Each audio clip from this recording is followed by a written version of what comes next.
Welcome friends, in this video let's discuss about virtue ethics and Plato's cardinal virtues and Aristotle's golden mean. So in our previous video we had discussed about the virtue ethics, and we know that virtue ethics stresses the importance of developing good habit of character in an individual rather than giving importance to action or consequences of action of an individual. So virtue ethics is person oriented, and various virtues which are embodied in a person rather than the action of an individual or the consequences of an individual. So a right action, a right act is the action a virtuous person would do in the same circumstances all the time. So that is the right action according to virtue ethics. So virtue ethics is concerned with the whole of a person's life rather than a particular episodes or actions of that person and different consequences of that person. So virtue ethics is concerned with the person as such and his life of that person. As Mahatma Gandhi ji gave the slogan, "My life is my message." So he is a virtuous person, and all the action and all the consequences of action of the Mahatma Gandhi ji are ethical in nature or moral in nature. So that is the meaning of virtue ethics. So importance of virtue ethics is that the way to build a good society is to help its members to be good people at the first place. So at present we have various rules, regulation, norms in the society which engages a particular person to follow an ethical conduct.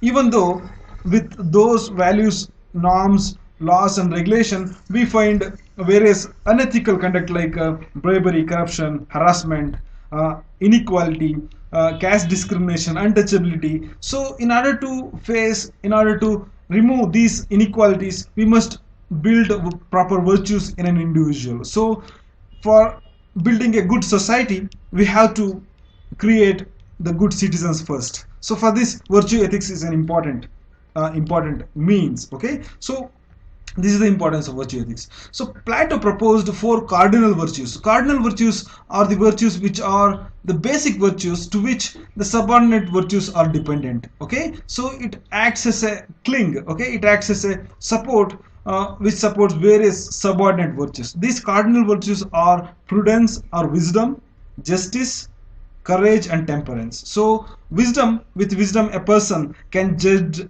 the right or wrong, and also he has proper courage to face unethical consequences, and also he has good temper if he has proper wisdom.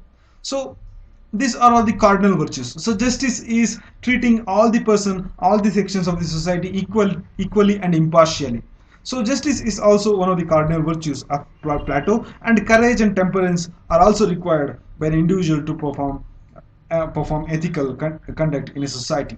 So next is Aristotle's golden mean and common virtues. According to Aristotle, a virtue is a mean between two extremes. Okay, so it is a mean between two extremes. We have to avoid extreme positions in our life. That is the recommendation of the Aristotle. So you have to be you have to avoid the extreme of hedonism, that is maximizing pleasure and minimizing the pain on the one side, and other extreme of following a saintly life or ascetic life must be avoided according to Jainism. So the golden mean is desirable according to Aristotle. So virtue is also a moderation. Okay, it is a mean between two extremes. He has given an example. For instance, courage is a virtue. It is a golden mean between two extremes of cowardice and foolhardiness. So it is the concept of golden mean, and he has given different golden mean and their extremes. So this golden mean is the virtue. Virtue like courage has two extremes like cowardice on the one side and rashness on the other side, and generosity has pettiness as one extreme and vulgar profusion on the other extreme. So you must be generous to poor people, but on the one side following too pettiness, and on the other side by following vulgar profusion, by donating everything that you have unnecessarily, is not good. So that is the generosity is the proper virtue that must an individual adopt in his life. Okay, and modesty is a mean between two extremes like shamelessness and bashfulness, and good temper is a mean between spiritlessness and irascibility. And ready wit, that is good sense of humor, is a great virtue. But if you engage in buffoonery, if you are acting as a joker, then that is not desirable. And on the other hand, boorishness is also not desirable, and liberality is a great virtue, and it has two extremes like meanness and prodigality. And politeness has a virtue, and it has two extremes like rudeness and obsequiousness. And pride has two extremes like humility and vanity.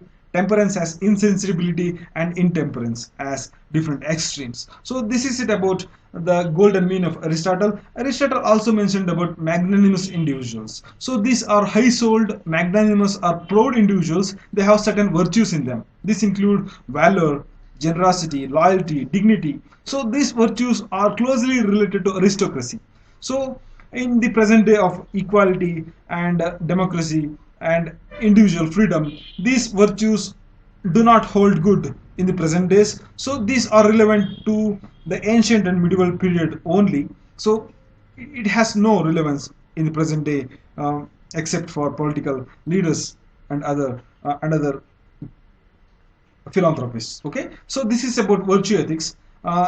In the coming videos, I'm going to cover utilitarianism and consequentialism, deontological ethics in separate videos. Please like this video, share these videos, and subscribe to the channel as well. Thanks for watching.